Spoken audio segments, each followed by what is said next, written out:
Okay guys, so welcome dito sa ating channel. Let's have lesson 8 ng ating set theory. Ito yung domain, range, inverse, composition of a relation. So before that, magdi-discuss muna ako or i-recall ko muna ano yung napag-usapan natin last time sa lesson 7. Okay, so yung type of relation. So ngayon, recall that let A and B element of R, or sorry, let A and B element of A. Okay, so let A, B, and C, element of A. Okay, then, una, si reflexive. Pag-aralan nyo. So, sabi ko, una si reflexive. So, kailan magiging reflexive?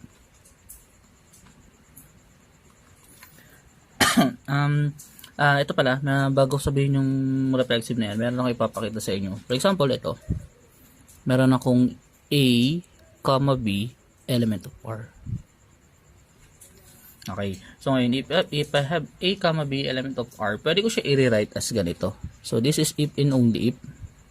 So, meaning baliktaran. This is A related to B. So, tandaan yan ha. Yan yung symbol ko. A is related to B. Ano yung R? R yung ating relation. Note ang basa dyan, A is related to B. A is related to B. Yan yung basa. Yung R is the relation. So, sir, bakit ganyan yung ginagawa? Ang mangyayari mula ngayon is, whenever I say A is related to B, mula kasi ngayon, magkakaroon tayo ng parang operation sa loob. Okay, so for example, yung relation natin is less than, yung relation natin is equal, yung relation natin is sum, relation natin is difference, relation is multiplication, papalitan lang natin. So, meaning, for example, yung relation is less than, A is less than to B. Yun yung ibig sabihin. So, magiging element siya ng R whenever satisfy nyo yung A is less than B. Pasok siya doon. Ayun yung ibig sabihin nito. Okay? So, ulitin ko lang. Whenever I say reflexive, so for all A, sabi dito for all A element of A, ang sabi nun, so that is for all A element of A, we have A, A is an element of R. Or, ano mas simple, A is related to A. Okay, so mula ngayon ang gagamitin ko na is yung related. So, para mas naintindihan mo na, okay, mas madali siya matandaan pagdating dito. Okay, next is si symmetric. Irreflexive.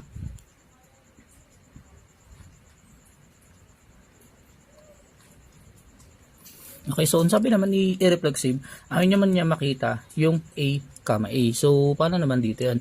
So, ito naman is A, A is not an element of R. Okay, so kahit ako nagtataka, paano ko pa ilalagay yung A is not related to A?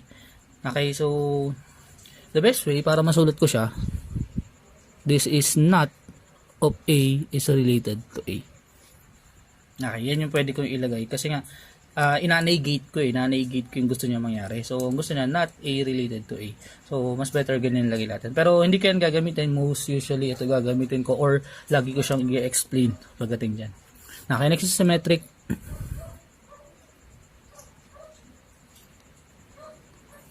So, if we have symmetric, so for all A and B, element of A, we have A is related to B, meaning A, B is an element of R, implies B is related to A. So, ulit ang purpose ko dyan para mas pakita na okay, implication siya. Ganun kasimple yan. Okay, next is yung ating anti-symmetric. So, paano yung anti-symmetric? So, anti-symmetric.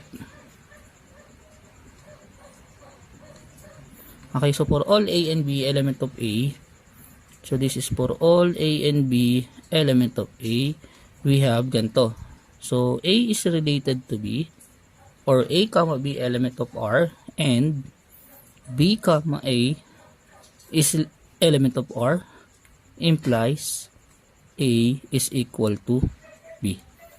Okay, kasi napansin mo, mas madali ko siya isulat. So, kung gagawa ka ng formula or parang palatandaan mo para maalala mo na anti-symmetric, ganyan lang kasimple. So, A related to B and B related to A implies A is equal to B. Okay, next is asymmetric. Pagkakalala ko, asymmetric. Tama? So, sa asymmetric,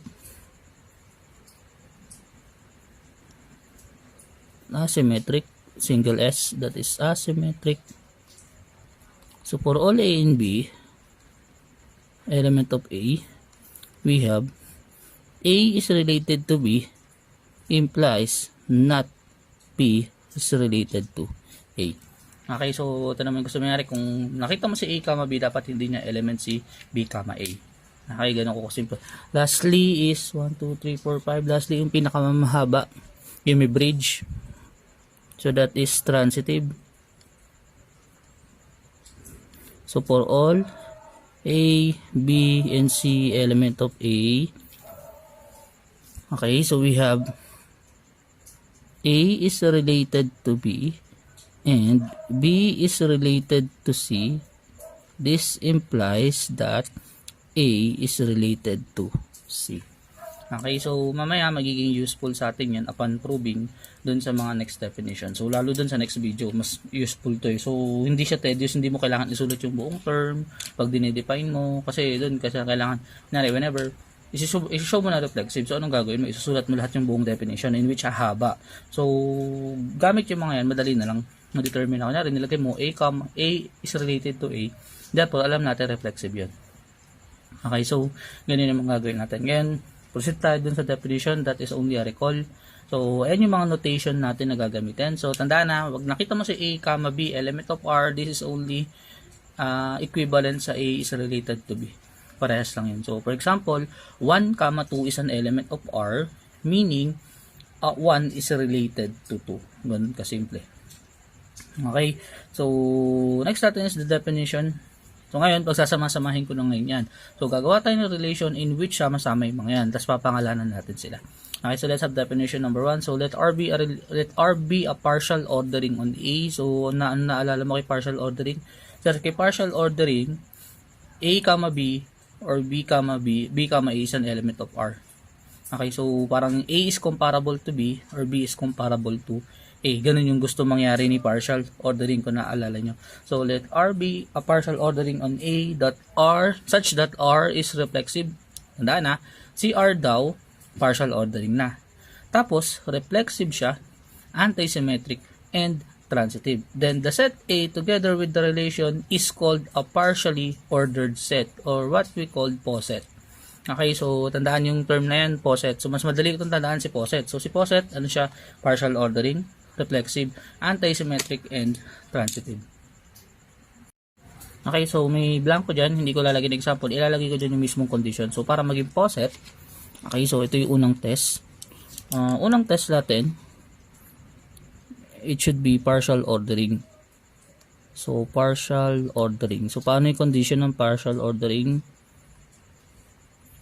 So for all A and B, element of A, we have A is related to B or B is related to A.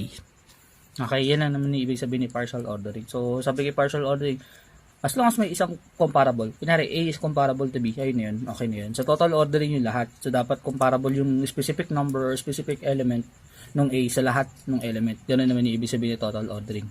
Okay, ito naman, for sum, dapat nga for sum. So, for all A and B, element of A na lang. So, A related to B or B related to A.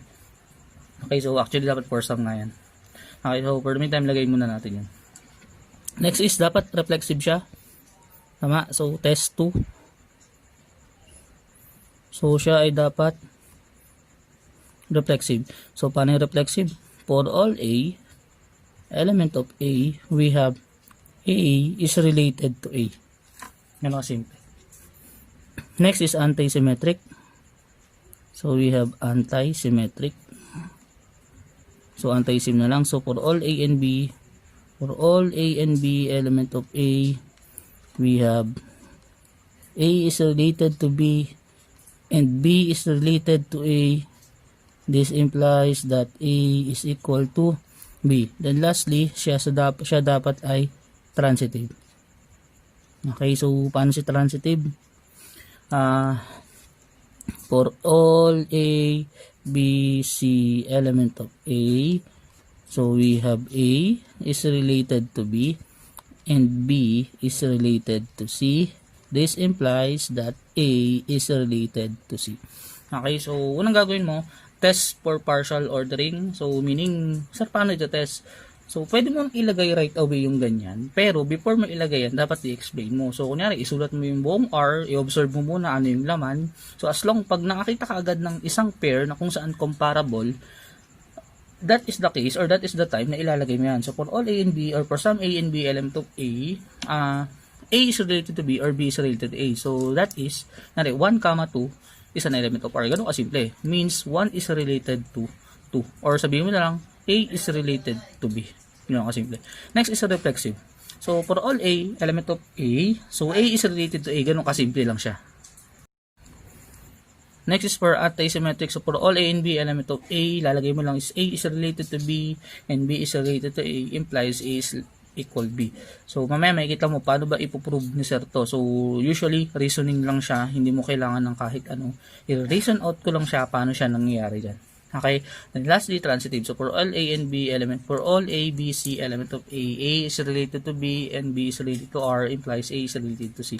So, ganun kasimple. Yan yung mga test. Kunyari, test for partial ordering, test for reflexive, test for anti-symmetric, and lastly, test for transitive. Ganyan yung gagawin natin mamaya. Okay, so mamaya makikita mo na kung paano kung gagawin. Okay, so let's have definition number 2. So, let A, R be a poset. Okay, so meaning ito yung set A, ito yung relation niya. So, meaning, alam mo na pag poset, pasok yung nasa taas kanina, yung partial ordering, reflexive, anti, and transitive. So, if every distinct pair of elements in A are comparable, then A, R is called a totally ordered set or linearly ordered set. Okay, so para mas umikli yung kanyang pangalan, remark, a totally ordered set is called a chain. So, ngayon, ano si chain? Nagiging chain siya pag yung pagiging partial ordering ng poset natin, naging total ordering. Yun ang simple. Ulitin ko lang ha, poset siya. So ngayon, kung naging total ordering, kung alam mo total ordering talaga siya sa lahat ng element, meaning A is comparable to B sa lahat ng element, then yun yung time na pwede mo siya sabihin na chain. Okay, so meaning reflexive pa rin siya, anti-symmetric pa rin siya, and transitive. So ulitin ko lang, so it's either, ito lang, ang gagawin mo lang sa kanya, siya ay total ordering. Okay, total ordering, reflexive, anti-symmetric, and transitive. Okay, so ganun kasimple. Ngayon, kailan mo sasabihin na hindi siya poset or hindi siya chain? So, for example, sa total ordering pa lang, nag-fail na. Meaning, pagdating ng total ordering, naka-observe ka ng isang bagay na kung saan hindi may isang element or may dalawang pair ng element na kung saan hindi comparable. Meaning, titigil ka na. So, hindi siya total ordering, automatic hindi na siya chain. Okay, kunyari, total ordering, tapos nag-test ka for reflexive. Nung nag-test ka sa reflexive, napansin mo ay hindi equal, hindi lagi A is related to B. A is related to A, sorry.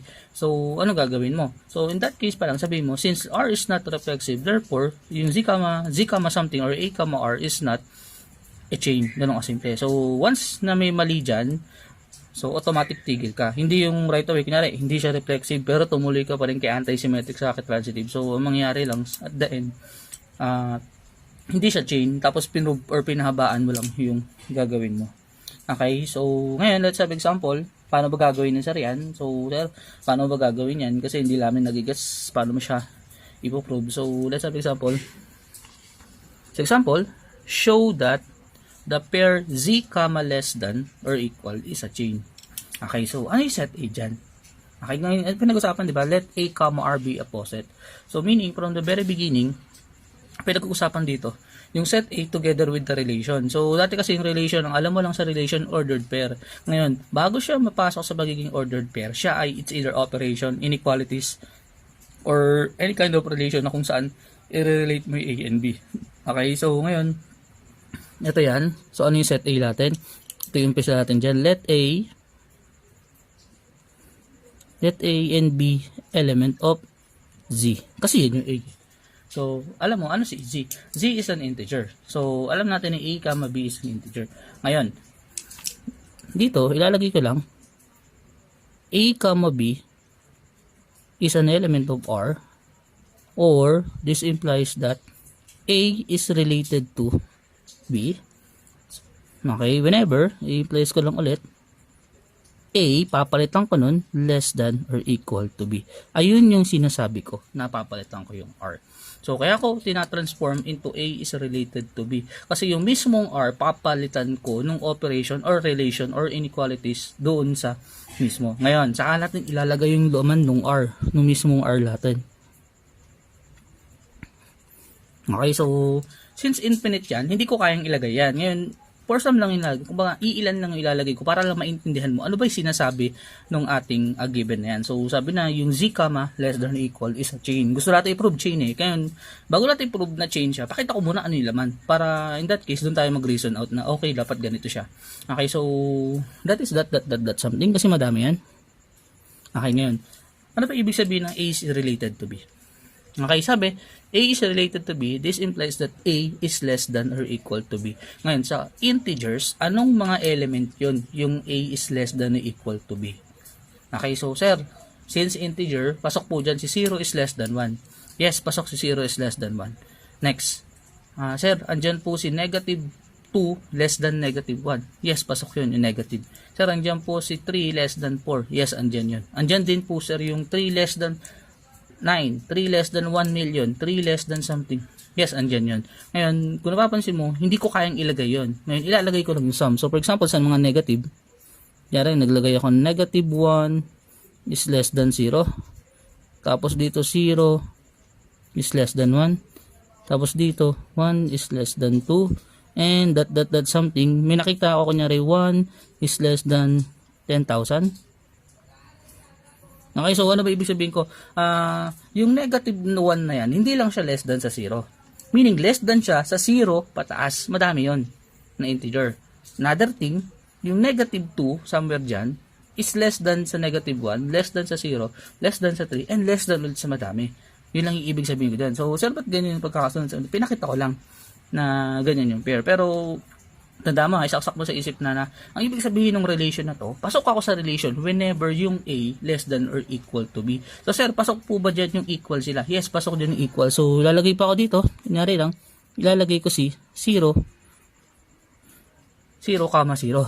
Si 1, 1, andyan din. Sino pa? Si negative 1, negative 1, sorry. Then that something, po-close ko na. Kasi napaka-dami talaga niyan. Okay, so ulitin ko lang. Magpapasok siya sa relation whenever it's either equal. So, kunyari, negative 1, negative 1. Tama. Another is negative 1 less than or equal to 0. Less than or equal to 1. Less than or equal to 2. So, and so forth. Ganun karami yan. Okay, so ngayon, ano yung wala sa relation natin? Wala sa relation natin dyan is 2, 1. Wala dyan yung 2 greater, kasi wala dyan yung 2, 1 na. Ulit ha, note that wala dyan si 2, 2, 1 is not an element of R since 2 is not less than or equal to 1. Okay? So, tandaan, yung laman ng relation na yan. So, ganyan tayo mag-evaluate. So, lalo yan, infinite. Sir, hindi ko kayang lagay.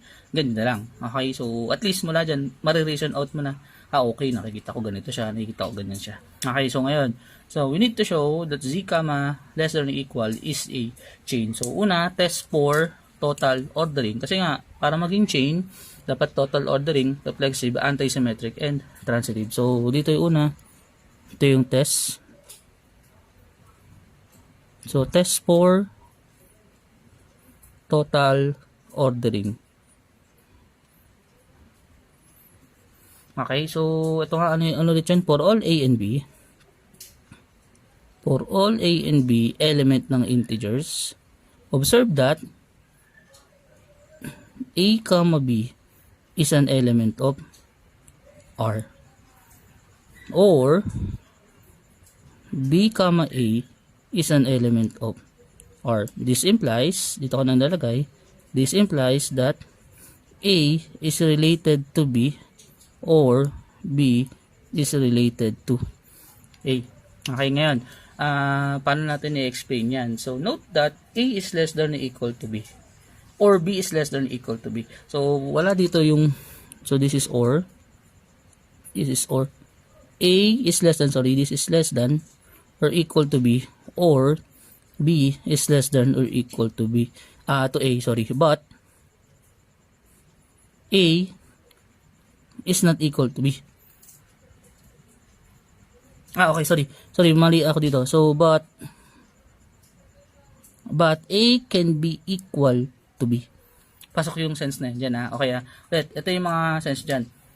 It's either A is less than or equal to B or B is less than or equal to A. But, hindi pwedeng sabay na less than or equal ako kay B or less than or equal to A ako. So, parang sinasabi ko, 1, 2 is an element of R, pero si 2, 1 is not an element of R. Ngayon, ano ba ang ginugusto? Ano ba ang tinatanong naman ni total ordering? Ang gusto lang naman malaman ni total ordering is comparable ba ako sa lahat ng element. So, dito lang, observe that. Observe that for all A and B element of integers, A is comparable to any B. Okay, sa lahat ng yan. Sir, paano mo nasabi? For example, sir, si negative 1. Sir, si negative 1 comparable kay 0. Comparable kay 2. Comparable kay 0. Comparable siya kay negative 1. Comparable kay 0. Kanino pa? Kasi negative 1 less than 0, negative 1 less than 1, negative 1 less than 2, negative 1 less than 3. Ngayon sir, ito po yung magiging tanong namin. Sir, si negative 1, hindi po siya less than or equal to negative 2. Tama. Okay, ngayon, ano ba sense ni comparable? Ang sense ni comparable, ito yung ano ko lang di ba sabi ko nga, si negative 1, hindi less than kay negative 2. Kasi nga, sir, para masabi mo comparable ako to any B, dapat nakita mo na ganun yung nangyari. Kaso, ito yung sense si negative 1, pasok to. Negative 2 is an element, negative 2, negative 1 is an element of R. This also shows that negative 1 is comparable to negative 2. Kaso baliktad nga lang, si negative 2 comparable kay negative 1. Okay, so kung dun mo ko i-explain na sir, hindi po siya comparable sa lahat Pero tingnan mo, si negative 1 ulit, comparable kay 0, kay 1, kay 2, kay 3, and 4, and so forth pataas sa kanya. Si negative 1, comparable din dun sa mga mas mababa sa kanya. Bakit sir? Kasi pasok dyan siya naman yung second coordinate. Okay, so pasok din yung negative 2, negative 1, si negative 3, negative 1, negative 4, negative 1, negative 1 million, negative 1. Pasok pa rin yan dyan. Okay, so in that case, pwede ko observe na, comparable pa rin siya sa lahat ng bagay dyan. Okay, so in that case, therefore, R is a total ordering. Okay, so less than or equal is a total ordering under the set of integers. Okay, so ayan yun sa total ordering. Observe mo lang. So kaya ko nga pinapa-evaluate to para madali mong makita. Ngayon, check latency, test for reflexive. So this is test for reflexive. Okay, so sabi doon for all A element of A or integers, okay, so we have A, A is an element of R. Tama. Which implies that A is related to A. Okay, which implies that A is less than or equal to A. Ngayon, ano ba gusto malaman? This implies that si A, pasok dito si A. A is equal to A, or dalawa kasi ibig sabihin or A is less than or equal to A. Kaso ito lang pasok dyan Tama, pag less than or equal, kailan mangyayari na A is less than or equal to A? Pag A is equal to A, tama naman yun. Okay, so therefore, sa ganyang case, sir, tama na po ba yun para ma-prove? Check natin A is equal to A, kailan mangyayari yun?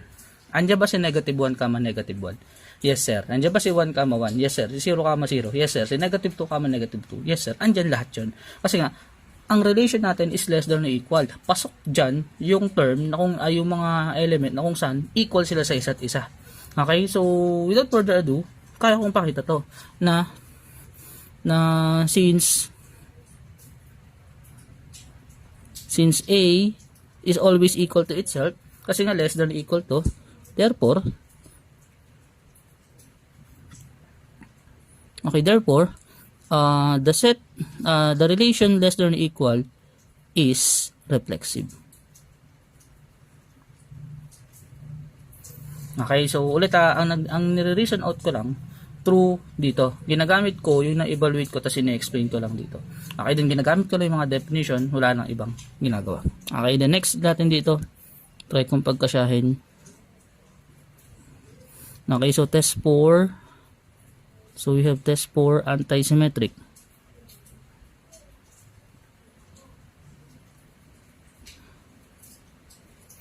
Okay, so paano naman ang test for anti-symmetric?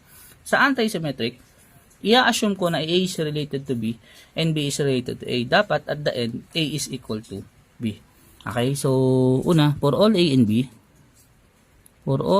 B element of integers, we have A, B is an element of R and B, A is an element of R. So, hindi ko papakita yung show sa kasi nga, since implication siya, dapat nang pakita ko, ma-show ko na A is equal to B. Okay, ganun naman pag implication. Ganun mo gagawin yung test pag implication. So, this implies that A is related to B and B is related to A. And which implies that A is less than or equal to B and B is less than or equal to A. Ngayon, kailan mangyayari yung ganyang bagay? Kailan mangyayari na si A is less than or equal to B and, yung word na and, kanina kasi or eh. So, meaning either sa kanilang dalawa. Dito, pag sinabing and, meaning parehas dapat yan. Meaning 1 and 1 yan.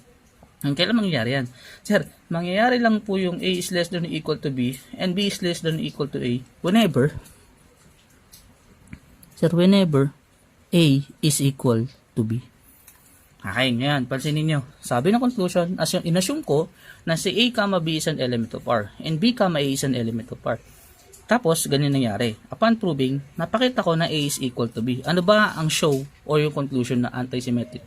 I-assume mo na si A is related to B and B is related to A. So, upon proving that, mapakita mo na A is equal to B. Ngayon, sir, paano mo pinakita? In-explain ko lang, totally.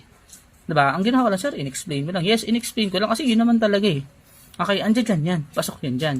Okay, ngayon, sir, paano yung sinasabi mo na, sir, na si, kunyari, sir, si negative 1, 0, tas wala dyan yung kabaliktaran niya, andyan pa rin yun. Okay, ito in general term lang. Okay, in general term ng proving lang. Kumbaga, ginagamit ko yung definition.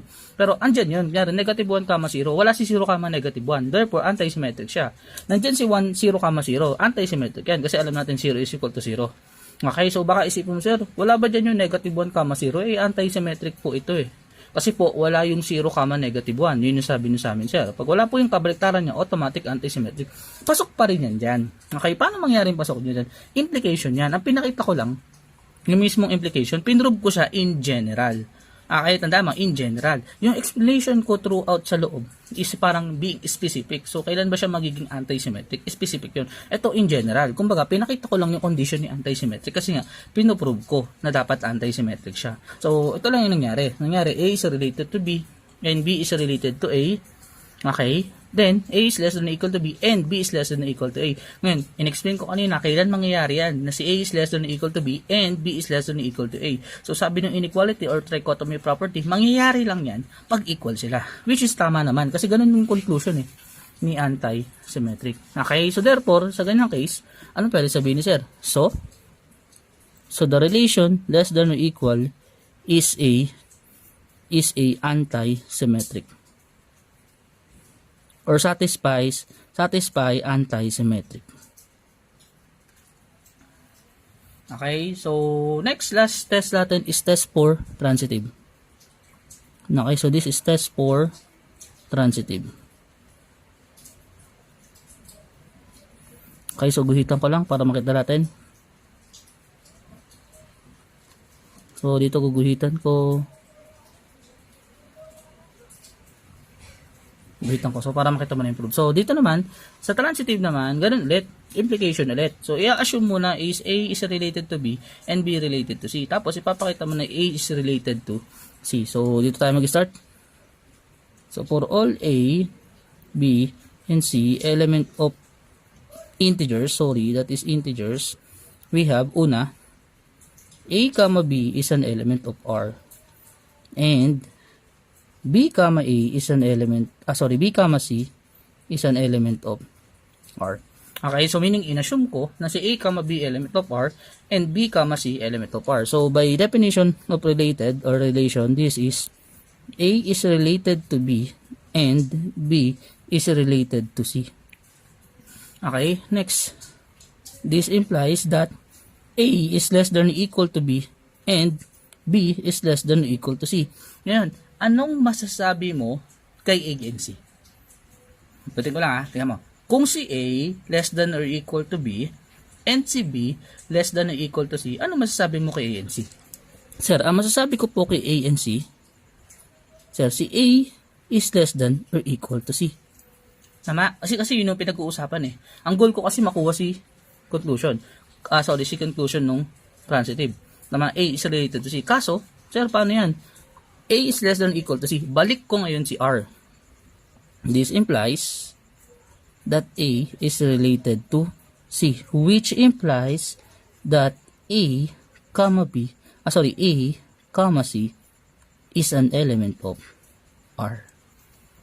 Okay, so anong nangyari? From A is less than or equal to C, ginawa ko siyang R, ginawa kong A, C is an element of R. So ngayon, ano may explain ko dyan? Therefore, less than is transitive. So dito ko na-explain. Sorry, hindi kasya. So less than or equal is transitive. Under yung set of integers. Okay, ngayon, ko-conclude ko na lang, ilalagay ko na lang probably dito. So, dito ko na lang, isulat nyo na lang din. So, the set of integers under the relation less than or equal is a chain. Okay, and that is done. Okay, so ulitin ko lang paano ko siya in-explain throughout sa proving. So, una, test for total ordering. So, kung napapansin nyo, ginagamit kong reason yung laman. Okay, bago ko isulat, so actually sinusulat ko lang yung mga definition eh. Okay, ginagamit ko lang reason yung laman. Okay, then sa reflexive, ganun din. I-check ako dito kung doon ba, then sa ako lang sasabihin. Okay, then dito, ito nangyari. Pag implication, ang goal mo, mapakita mo yung conclusion. I-assume mo yung, so implication si anti, implication si transitive. Therefore, i-assume mo itong dalawa, mapakita mo dapat yun. I-assume mo itong dalawa, ipakita mo dapat yun. Ganun ka simple. Okay, ngayon, pag nangyari yun, therefore, yung ating z, less than, o yung a, r, natin na yan, is a chain. Okay, so ganun siya kasimple. So, ano pinagkaiba ni chain kay poset? Si poset, partial. Si chain, total ordering na poset. Okay, so proceed tayo dun sa ating mga next definition. Okay, so let's have definition number 3. So, let R be a total ordering. So, tandaan mo kanina, ngayon total ordering agad siya. So, let R be a total ordering under the set A, okay, o on the set A, such that R is irreflexive and transitive. So, meaning, total, irreflexive, transitive. So, then, the set A together with the relation R is called simply ordered set. Then, the relation R is called simple ordering or strict partial ordering. Yung strict partial ordering na yan is SPO. So, mas tinatawag ko siya as SPO. So, hindi pulis ha. Okay, so ano yung mga condition niya? Una, dapat R is total ordering. Pangalawa, dapat siya ay irreflexive. Okay, pangatlo, dapat siya ay transitive. Okay, so ano pinagkaiba niya kay chain? Si chain, reflexive, anti-transitive, tas total ordering. Okay, so yan yung mga types ng ating relation pag pinagsama-sama ko siya. So, minsan makakita ka sa exam na, for example, ang tawag dito, so can you give me a relation in which siya ay reflexive, symmetric, tapos transitive? Tapos gagawa ka. Ganun minsan yung mga tanong ko. Okay, so ngayon let's have example. Show that z, less than, so note less than siya, hindi less than or equal, is a simply ordered set or SPO. Okay, so paano natin ipoprove yan or paano natin i-test yan? So test una natin sa total ordering. So test for total ordering. Test for total ordering. Okay? So, by the way, before ko yan ilagay, syempre, lagay mo nga po yung laman nung R. So, lagay ka lang yung laman nung R. So, yung R natin is less than. Okay? Ano yung laman niya in terms of integers? So, kailan mangyayari na yung A and B is related? A is related to B. Kailan mangyayari yun? Sir, ang mga laman po niyan is negative 1, 0. O, lagay ko lang ha. Ang mga laman po niyan, sir, yung katulad kanina, negative 1, 0. Sir, andyan din si 0, 1. Sir, andyan din si 1, 10,000. And so forth. Okay? Kaso sir, wala po dyan yung negative 1, negative 1. Bakit? Less than lang. Hindi pasok dito yung equal sila. Okay? So meaning, ang pasok lang sa relation na to is yung mga number na kung saan less than sila sa isa't isa. So for example, negative 2 less than 1 million. Okay? Negative 10 million less than negative 1. Andyan dyan yan. Ganun karami yan. So wag mo na akong hamunin na ilagay ko lahat yan. Kahit kasi ako hindi ko kaya. Okay, so ulit ko lang, in-explain ko lang siya intuitively, in a sense na dapat maintindihan mo yung sinasabi ko. So, ito yung goal ni set theory. Uy, ayos yun ah. Okay, so ito yung goal ni set theory. So, palawakin mo yung mindset mo. Dapat naiisip mo yung laman. Kasi later on, pag nag-usap na tayo about function, ganun din. Isipin mo yung domain, yung range, hindi mo nakikita literal, pero dapat na-explain. Dapat hindi po man siya nakikita literal, pero dapat na-i-imagine mo na ganun siya karami. Eh, yun ang goal ng set theory. Ma-imagine mo yung mga bagay na hindi natin kayang imaginein dati nung high school ka or elementary. Okay, so start tayo ulit. So, test for total ordering. So, for all A, so dito, for all A and B, element of integers, we have A, B is an element of R, or B, A is an element of R. So this implies that A is related to B or B is related to A. Okay, so ang sense ng or natin dito hindi muna yung parang si conjunction na alam mo ha. So kung napapansin mo, ginagamit ko yung word na or. Okay, so kanina ginamit ko yung ganun yung disjunction. So wag natin gamitin yung sense ng disjunction kasi sa sense ng disjunction, magiging totoo siya pag both. Okay, kaso dito kasi yung kailangan natin dito, isa lang dyan yung mangyari. So, this implies A is less than B or B less than A. Ngayon, ano pang gusto natin i-observe dyan? A less than B or B less than A. Ang gusto lang natin malaman, if A is comparable ba kay B? Yun lang naman eh. Hindi natin gusto yung ganyan. Okay? So, ngayon, ang tanong, A is comparable to B ba? So, sir, negative 1 is comparable to 0. Is negative 1 comparable sa lahat ng element? Sir, ulitin ko po. Negative 1 comparable ba sa lahat ng elements? So, negative 1 less than 0, less than siya kay 1, less than kay 2, less than kay 1 million. Pero hindi siya less than, so sa negative 2 pababa. Tama? Pero, balik rin natin. Negative 2 is less than 1. Negative 3 is less than negative 1. Negative 4 is less than negative 1. Negative 10 million is less than negative 1. Negative 10 billion is less than negative 1. So, in that case, ano nakikita mo? Sir, comparable po siya. Okay, so this implies, so A is comparable to any B element of integers. So in either case na si A less than B or si B less than A, yun yung ibig sabihin nito nung or na yan. Okay, so in either case na si A less than B, so for example yung mga B na mataas sa kanya, another less than si B less than A, yung mga B na maliit kay A. Yun naman yung ibig sabihin yan. So, kaya nga sabi ko to any B. So, arbitrary B. Lahat yan. Okay, so therefore, the relation less than is total ordering. Total ordering under the set of integers. Next is test for irreflexive.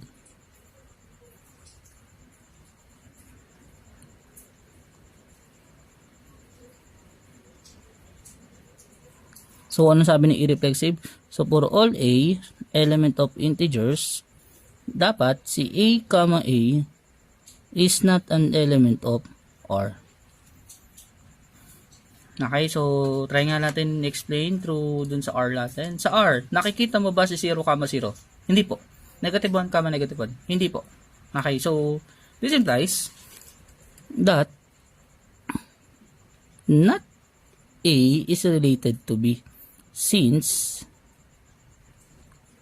A to A. since A, A is not an element of R.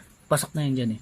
Okay, therefore, or so, the relation less than is irreflexive. Okay, so paano ko siya ulit in-explain? Nire-reason out ko lang siya through dito.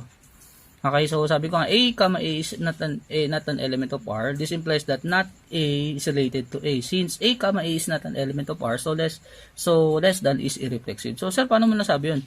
Through this.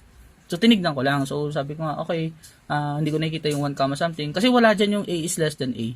Tama? Since A, A is an element of R, wala dito si A less than A. Wala yan dyan. Tama? Kasi never mangyayari na si A is less than A. Okay? So, pinaka-best scenario, A is equal to A. Yun naman talaga yung totoo. Okay? So, kaya ako siya ganun lang ina-explain. So, next is test 4. Test 4, transitive. So, sa transitive, ano siya? Implication. Okay? So, i-assume ko yung dalawa. I-show ko na A is related to C. Ganun mangyayari. Okay? So, for all A, B, C element of ating integers, assume natin na si A, B is an element of R and B, C is an element of R.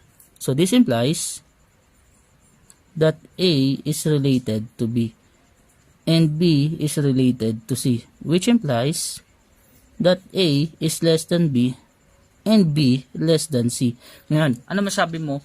Kung si A less than B and B less than C, ano masasabi mo kay A and C? Sir, ang masasabi ko po kay A and C, si A is less than C. Then bring back our relation, so that is A is related to C, or simply A, C is an element of R. In-assume ko yung dalawang bagay, dapat ito yung mag-show. So therefore, totoo yan. So, the relation less than is transitive under the set of integers. Therefore, the set z, less than is A, S, P, O. And this is done. Okay, so ganun siya kasimple. So, paano i-prove si SPO? Total ordering, irreflexive, transitive. Ganun siya kasimple. Okay, so proceed na tayo sa next definition. So, yung nakita nyong definition 2 and 3 is just an example of pinagsama-sama ko siya. Okay, then, napansin mo, ang pina-example ko is parang in general. So, madami. Okay, so huwag ka mag-isip na, sir, laging ganyan. Hindi ganyan. So, ang goal ko lang dyan, kaya ganyan in example ko. Gusto kong maramdaman mo, or gusto kong ma-feel mo na, okay, dapat, minsan yung hinai-imagine lang dapat siya, dun ako nagre-reason out. Hindi yung laging nakikita mo. Okay, so, ngayon, start tayo definition. Ito, medyo madali. Okay, so let's have definition number 4. So definition 4, let R be a relation from A to B. So meaning R is a subset of A cross B. Yun yung ibig sabihin yan. So let R be a relation from A to B. The domain of R, so ito na yung domain. Tandaan ha. Okay, so the domain of R denoted by dom of R is the set dom of R is equal to the set containing A such that may mag-i-exist daw na B, yung B element of B, and A, B element of R. So, in a simple meaning, ito yung kanyang mathematical definition. So, meaning, kunwari, dinefine ko, what is dom of R? Define mo ganyan. Okay, pero, in a very simple sense or meaning, paano mo i-explain si domain of R? Si domain of R, yung mga first coordinate doon sa relation. Ganun lang siya, kasimple. Yung mga first coordinate sa relation. So, for example, lagay na lang, gawa na lang ako relation, hindi na ako gagawa ng A. So, for example, R is the set containing 1, 2, 2, 1, 3, 3, then 4, 5. So, ang tanong ko lang, what's the domain of R? What is the domain of R? The domain of R is yung mga first coordinate. Ano yun? C1, C2, C3, C4. So, that is 1, 2, 3, and 4. And ganun lang siya kasimple. So, napaka-simple lang ni domain of R. Mga first coordinate. Pero, importante ito ha. Tandaan nyo, importante yan. Gagamitin ko yan pag nagpo-proving na tayo gamit yan. Okay? So, next example, next definition. Let R be a relation from A to B, so similar sense. So the range of R are denoted by run of R is the set run of R's is equal to B such that there exists A element of A, and A, B element of R. Kanina si domain of R is yung mga first coordinate. Ano naman si run? Si run of R is yung mga second coordinate. Okay, hindi ko pwedeng sabing ordinate and abscissa. Hindi tayo nag-uusap sa Cartesian coordinate plane. Tandaan mo ha, sir, hindi ba siya abscissa, hindi ba siya coordinates, hindi. Ordinates, hindi. First and second coordinate yung binabanggit ko, kung napapansin nyo. Okay, so, let's say example ulit. Kunin natin yung range nun. Ano yung run of R sa taas? Yung run of R natin sa taas is the set containing 2, 1, 3, and 5. So, that is 2, 1, 3, and 5. Sir, hindi pa arrange. Hindi ko naman sinabing i-arrange. So, sabi ko naman sa set theory, as long as hindi sinasabing i-arrange, huwag mo i-arrange. Okay lang yun. Okay, so ito yung kanyang run. So, remark lang, si run of R, pwede kong tawaging codomain. Codomain of R. Okay, so yung second coordinate. So, yan yung other term sa kanya. Run of R is codomain of R. Minsan image of R. Minsan image of R. Ganito. IM of R. Image of R. Ganun kasimple. Okay, so, later on, pag ganda na tayo sa function, may malalaman mo ano yung pinagkaiba ni codomain, ni ganito. Okay, so, dito muna tayo. Focus muna tayo. So, napapansin mo, from set to cross product, to relation, tapos papunta na tayo sa function. So, dati ko naalala mo, diniscuss lang, ito si relation. Tapos, sinabi nila, ang lahat ng function relation. So, ngayon hindi. Nangyari tayo, through set theory, in-explain ko siya intuitively. So, theoretically, in-explain natin siya. Kaya kami nabasa akong nag-post yung set theory, pagdating mo ng college, iba na. Ganun talaga, nag-iiba siya. Kasi nga, focus tayo dun sa topic. Meaning, loob na loob. So, diin na diin tayo sa loob nito. Ha? Okay, so let's start definition number 6. So let R be a relation from A to B. Then R inverse is the set containing B, A such that A, B is an element of R. Is a relation from B to A. So that is R inverse is called the inverse of the relation R. Kanina ano si domain? Si domain first coordinate.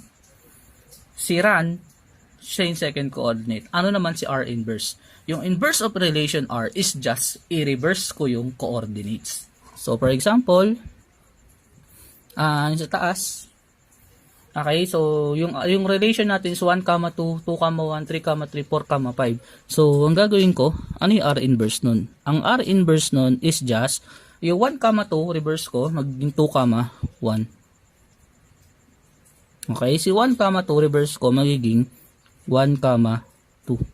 Si 3, 3 reverse ko, 3, 3 pa rin. Si 4, 5 i-reverse ko, 5, 4. Okay, so ganun siya kasimple. So example pa tayo isa. So let's say S. This is the set containing A, B, A, C, B, D, and E, F. So sorry, hindi ako nagde-define ng A. Hindi ako nagde-define ng set A kung saan nanggaling ha. So, ginagawa ko lang, nagde-define lang ako. So, unahin natin, ano yung domain of S? What is the domain of S? The domain of S is A. Sa dalawang A, isa lang. Sabi ko na sa set theory yan. So, kung nakita mo, may naulit, isang beses mo lang pwede ilagay. So, A, so that is A, B, and E. Okay, so what is the run of S? Run of S is just B, C, D, E. So that is the set containing B, C, D, and F. Sorry, hindi pala E. Okay, next is what is S inverse?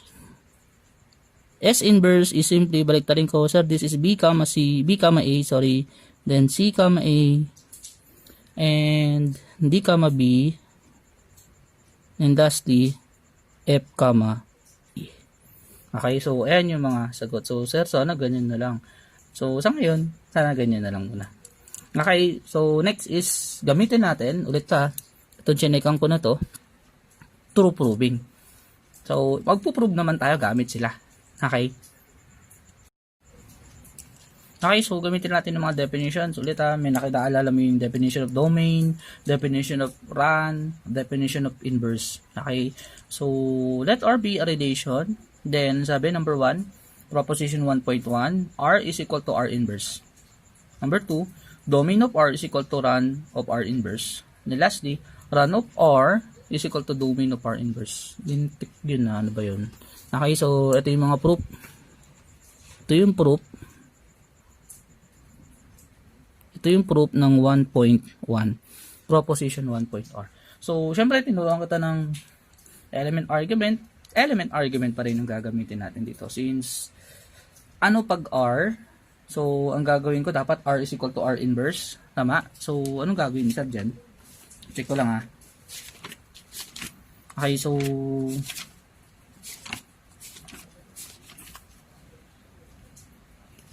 okay, so, ano element pag R, pag relation? Sir, ang element po pag R is just, sir, ang element po pag R is just yung R, A, B, o yung X, Y.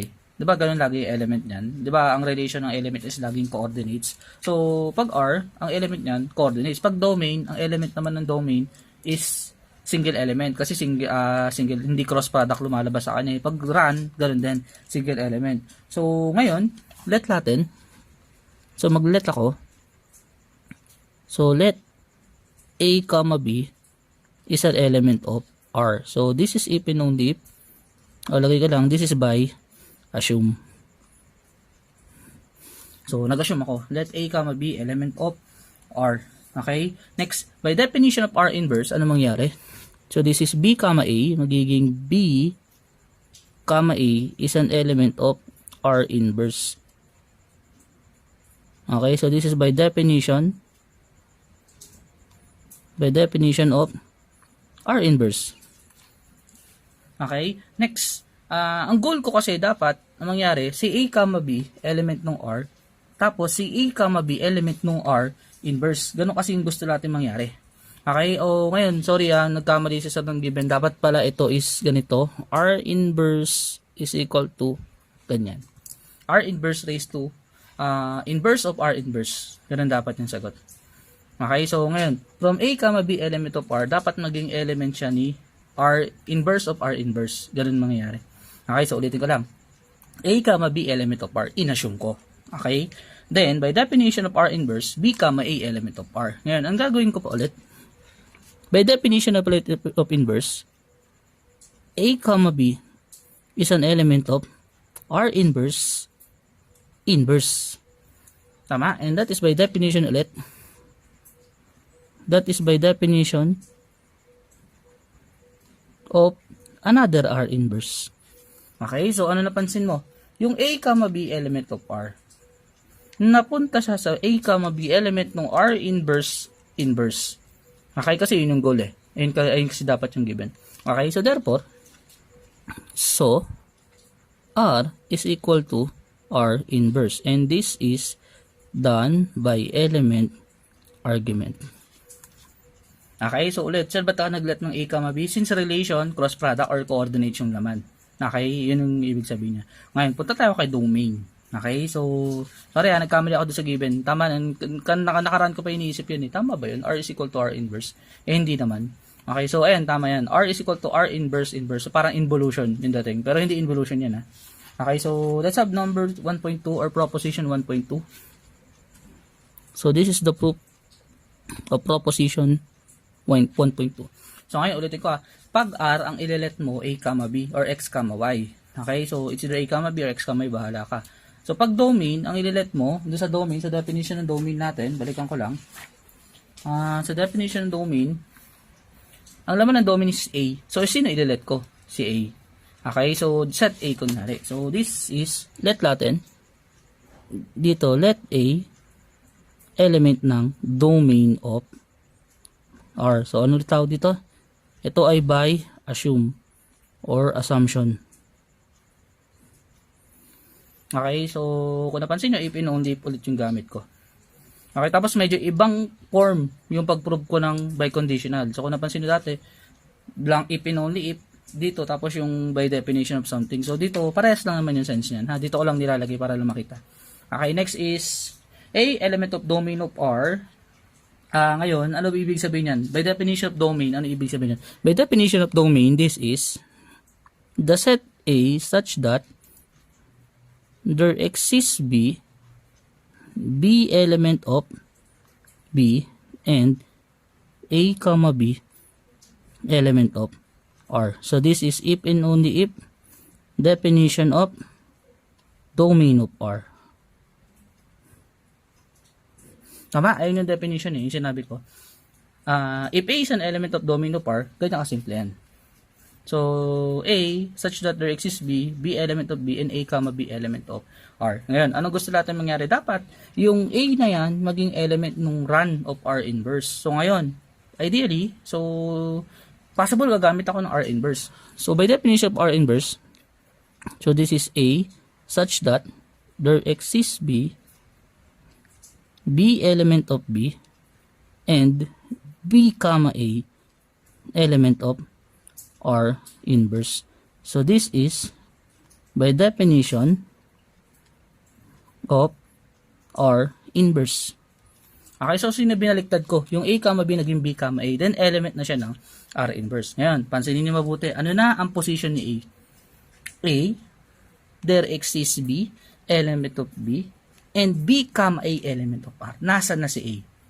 Nasa second coordinate set. So ano ibig sabihin yun? So this implies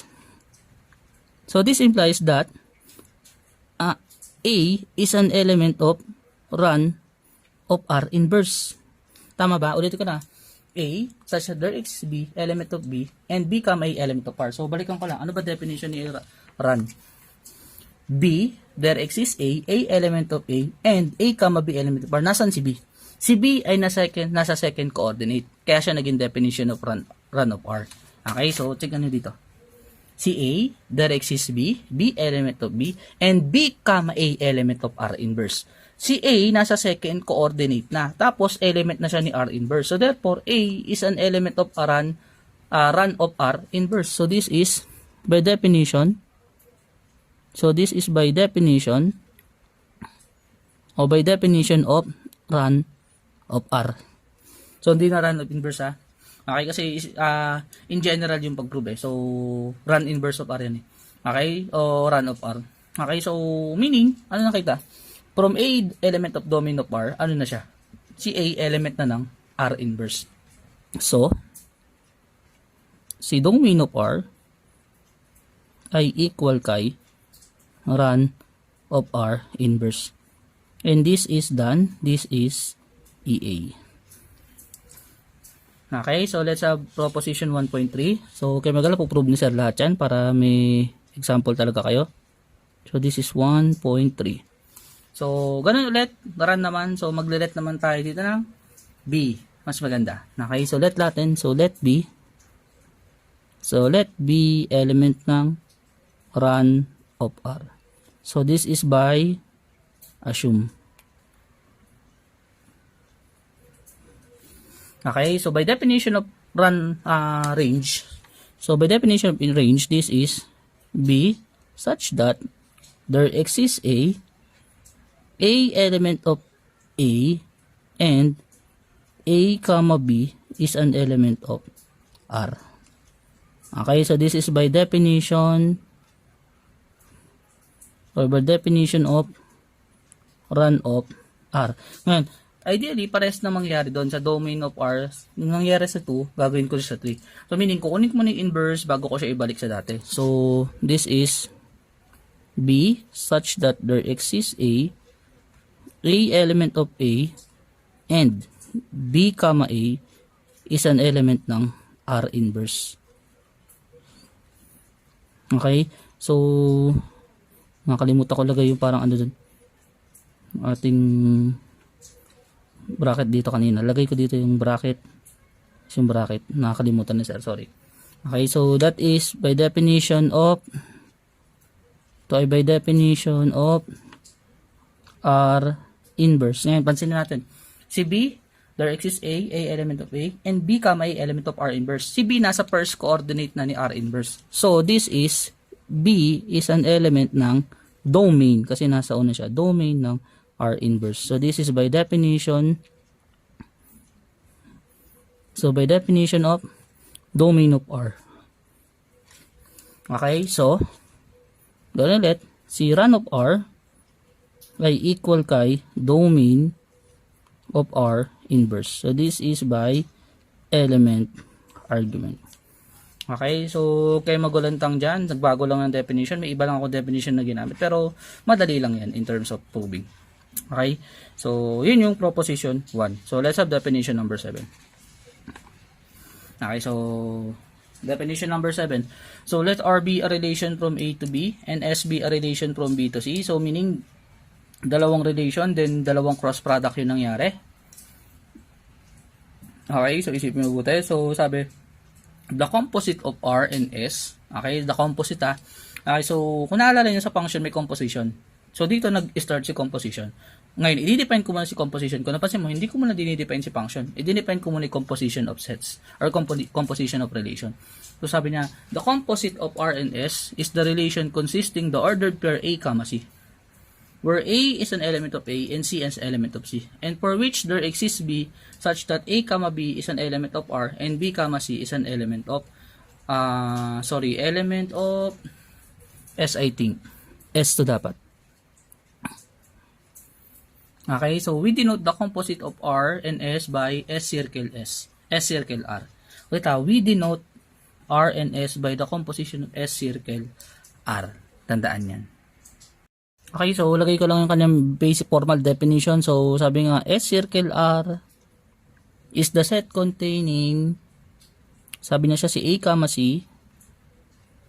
Okay, A, C such that there exists B, element daw ng B, and A, B element ng R, and B, C element ni S. Okay, so parang ito naman yung bridge. Kaso ano mangyari? Magi-start ka dun sa R, hindi sa S. Kasi tingnan mo, A, C, there exists B, element of B such that A, B, there exists B, element of B, A, B, element of R, and A, B, C, element of S. So meaning, magi-start ka dun sa B, dun sa R, sa second, tapos kunwari, 1, 2. 1, 2, hanap ka ng mga 2, something sa kabila. Dun bibridge. Ganun mangyari. Okay, so in drawing, ganito mangyari sa, so parang ito mangyari. So for example, ito yan. Para siyang function.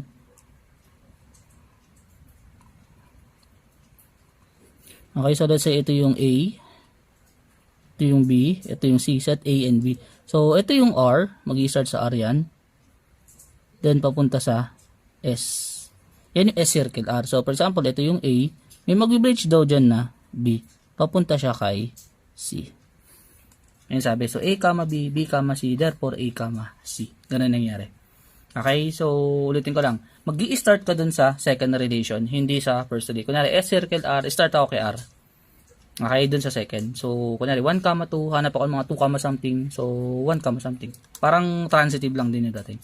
Okay? So, let's have example nga para ma-check natin kung na-gets nyo yung pinupoint out ni sir. So, ito yung formal definition na. Ito yung mathematical definition na S circle R. So, let A is equal to 1, 2, 3, B is 0, 1, 2, and C is equal to A, B. Okay, so sabi, let R is the set containing 1, 0, 1, 2, 3, 1, 3, 2. S is 0, B, 1, A, 2, B. Okay, evaluate the following. Okay, so una, S circle R. Ngayon, paano yung S circle R? Mag-i-start ako kay R. Okay, ulit mag-i-start ako kay R. Ito ay the set containing. So, hanap ako 1, 0, 0, B. So, that is 1B.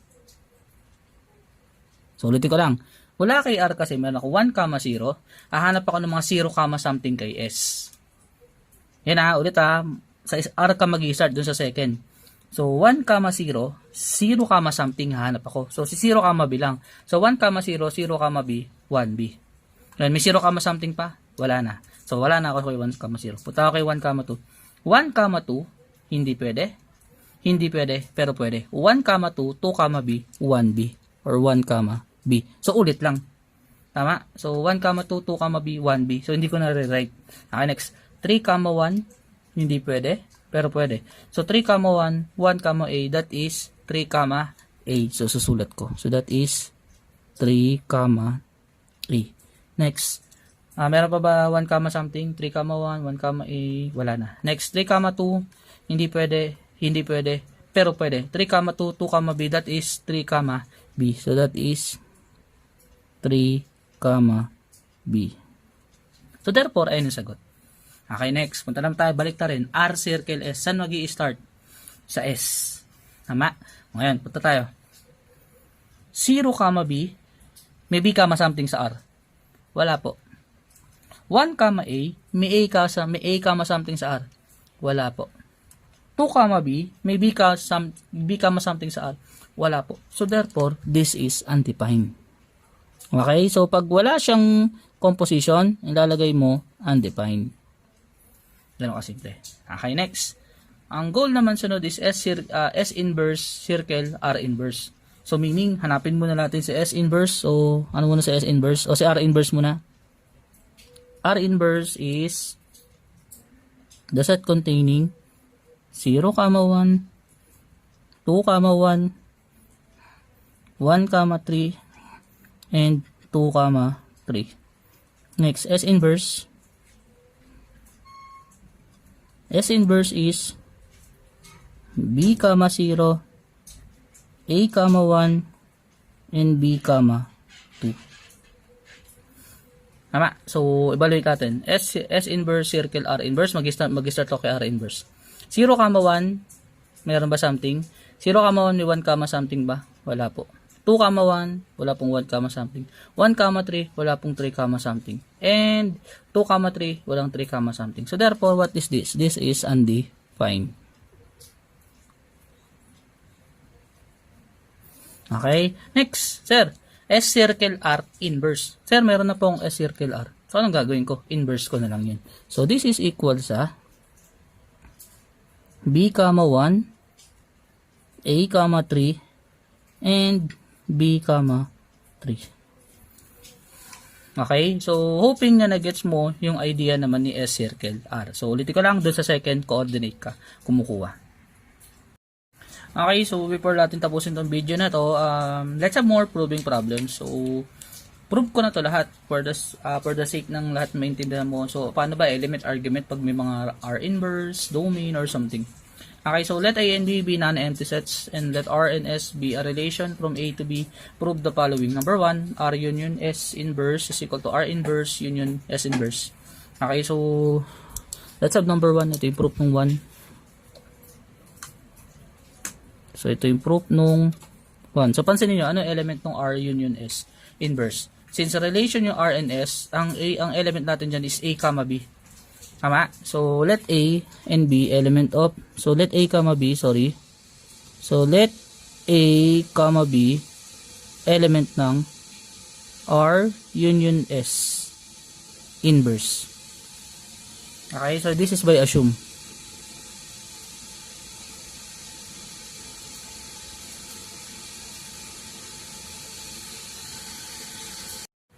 Okay, so next is by definition of inverse. So i-reverse ko lang yung idea niya, 'di ba? R union S inverse siya. Then ang gagawin ko by definition of inverse, anong gagawin sir by definition of inverse? Mangyayari mawawala yung inverse sa taas. Okay, so that is B, A is an element ng this is R union S. So this is by definition of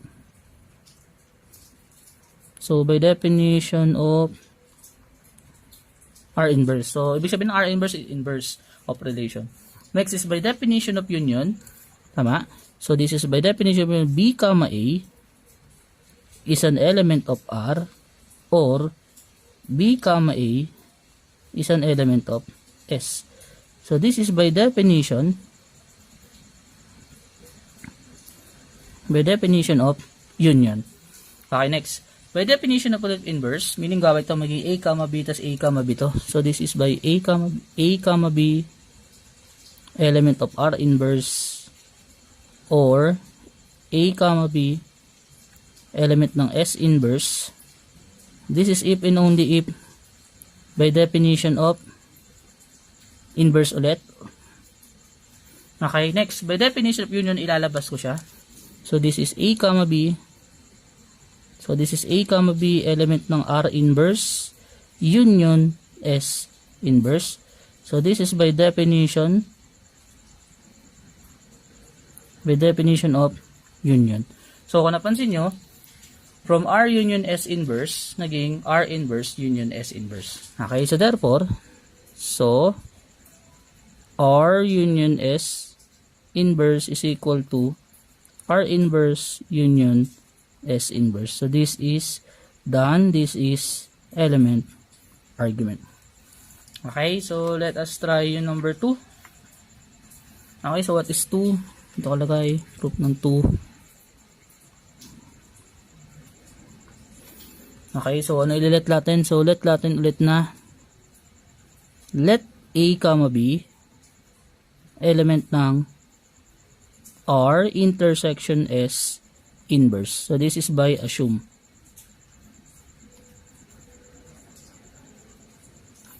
Okay, so next natin dyan is by definition of R inverse. So this is B, A element ng R intersection S. So this is definition of by definition of R inverse. Next, by definition of intersection, aware naman kayo doon na gagamitin natin. So that is B, A element of R and B, A element of S. So that is if and only if definition of intersection. Okay, next, by definition of inverse ulit. So that is A, B element ng R inverse and A, B element ng S inverse. So that is by definition of R inverse. Okay, next, by definition of intersection. So this is A, B element ng R inverse intersection S inverse. So this is by definition of intersection. So si R intersection S inverse ay equal kay R inverse intersection S inverse. And this is done. This is EA. Okay. So, ganun siya kadali. Next is madali lang A cross B inverse eh. So, sa inyo na yung 3. Sa inyo na rin yan si 4, I think. Si 4 madali lang. O sige, gawin ko si 4 sa kasi 5 para talagang so, sa inyo si 3, madali lang si 3. So, ganun lang. Let A, B element ng A cross B. So, dyan naman cross product. So, by definition cross product lang siya. Okay, so definition by number 4 kasi hindi kasya eh. Okay, so proof ng number 4. So, proof of 4. So, since R yung pinag-uusapan, diba sabi, R complement inverse. Okay, so ang goal natin dapat maging R inverse complement yung sagot natin dyan. So, saan tayo mag-i-start? Let X, Y, A, B na lang. Let A, B element ng R complement inverse. So this is by assume. Okay, so element to. Umilit na sulat na siya. Next is by definition of inverse. Anong gagawin ko by definition of inverse? Ano mangyari?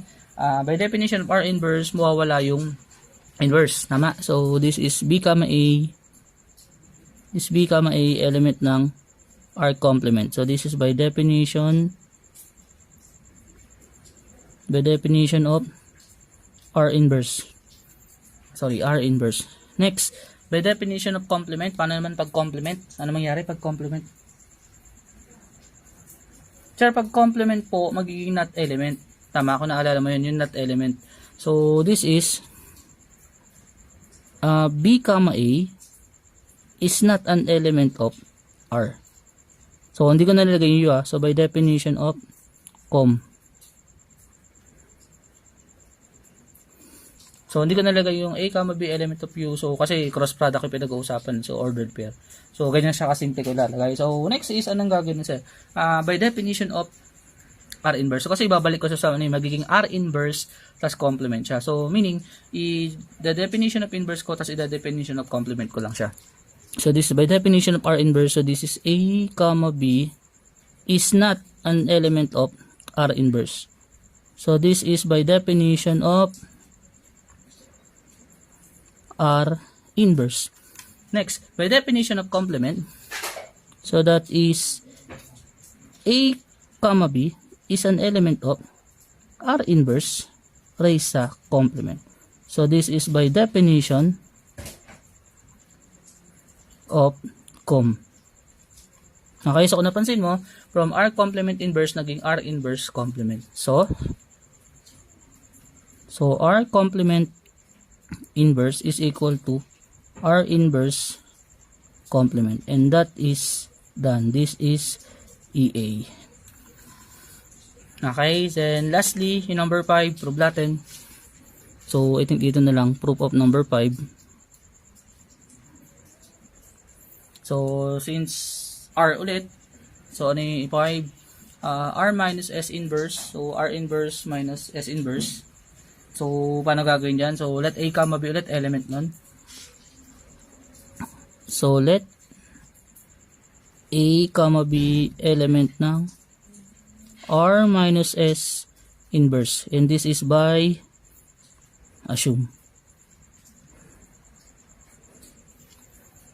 Tama. Next is, by definition of R inverse, this is A, B is an element ng R minus S. So, this is by definition of R inverse. Okay. Next, by definition of STR, sa STR tayo, so by that is RC. So, A, B is an element ng R intersection S complement. Tama? S complement yun. So, this is if and only if by definition of RC. Okay, so check ko lang, complement ba yun? Tama, R minus, tama, complement. Okay, next is by definition of intersection. So, this is A, B element of R and A, B element of S complement. So, this is definition of intersection. Okay, next is, anong goal? Dapat maging R inverse minus S inverse. So, possible na ba dyan, sir? By definition of inverse na lang. Inverse ko yung both side. So, that is B, A is an element ng R inverse and B, A element ng S complement. Okay, so this is definition of R inverse. Okay, then next, by definition of intersection, ilalabas ko siya. Tama, so that is by definition of intersection, that is B, A is an element ng R inverse intersection S complement. Wait ko lang intersection ng S complement. Okay lang naman. Okay, so this is intersection ng S complement. Okay, sorry, nagkamali siya dito. Ito, ang mangyari dito, ito ay S complement inverse. Tama, this is S complement inverse. Yan yung mangyari dyan. So, this is element ng S complement, S complement, then inverse. So, this is by definition of intersection. So, ulit nakalimutan ko lagay inverse doon. Okay, next is by definition of, babagtarin natin, ano ba dapat? Ang mangyari, R inverse complement. Ganun dapat yung mangyari, no? So, by definition nito, yung ginawa natin kanina, yung by number 4. Okay? So, by number 4, so, sabi, yung by example number 4 natin, sabi, si S complement inverse, equal lang yan dapat kay S inverse complement. Okay, so pwede kong gawin yun. So, this is B, A element ng R inverse intersection S inverse complement. So, ginamit ko lang yung idea ng 4. Okay, next is by definition of RC, this is B comma A. Okay, so that is B comma A element ng R inverse minus S inverse. Okay, so this is by definition of RC. Kaso, ang naging problema natin is nag-start tayo kay A comma B. Dapat ang goal maging B comma A. Ulitin ko lang ha. So, somewhere dyan sir, baka may mali kang na-solve. Tama. So I think may mali akong na-prove dyan. So, analyze ko konti. Okay, so nakita ko yung mali natin from the beginning pa lang. Okay, so ang nangyari, tingnan nyo ha. Okay na lang mag-edit. Tingnan na, from A comma B, nag-define ako ng R inverse. Dapat itong part na to, buburahin ni sir. Dapat yan, B comma A. So dito, B comma A din to. Okay, so sorry, medyo man din pumangit yung sulat natin. B comma A yan. Tapos syempre, itong mga to, B comma A, ito rin. Okay, so tama lang pala ginagawa na sa dan. By definition of R inverse, ito na yung A comma B. So mula dito, ito dapat A comma B, pa-edit na lang ha, A comma B. Okay, then ito A comma B, ito A comma B, then ito A comma B. Okay, so dito talaga ako nag-start. So syempre, hindi naman tayo hindi ka naman makakaangal while proving ako dito kasi online to. So mangyari, buti napansin ko na hindi ko So mas mabuti na to nakita ko. At least nakita niyo na okay, nagkamali si sir doon. So this is R minus S inverse is equal to R inverse minus S inverse. And this is done. This is EA. So ano pakiayos na yung sulat ni sir. Palitan ng mga B comma A, B comma A. So ito nga suggestion ko lagi. Tapusin mo yung video para makita mo lagi na inaayos ko. Okay, so may mga instances talaga na nalilito si sir ha. Okay, so pasensya na. So ganyan gamitin yung proving natin, element argument. So napansin mo, andyan pa rin sa element argument, di nawawala. Okay, so gamit yung mga definition domain. Kaya nga yun yung highlight ng topic. Okay, so in next video, pag-uusapan natin special type of relation, which is the equivalence relation. Napaka-importante sa mathematics ng bagay niyan. Okay, so thank you for watching. Make sure na nanonood ka pa rin ng next video natin.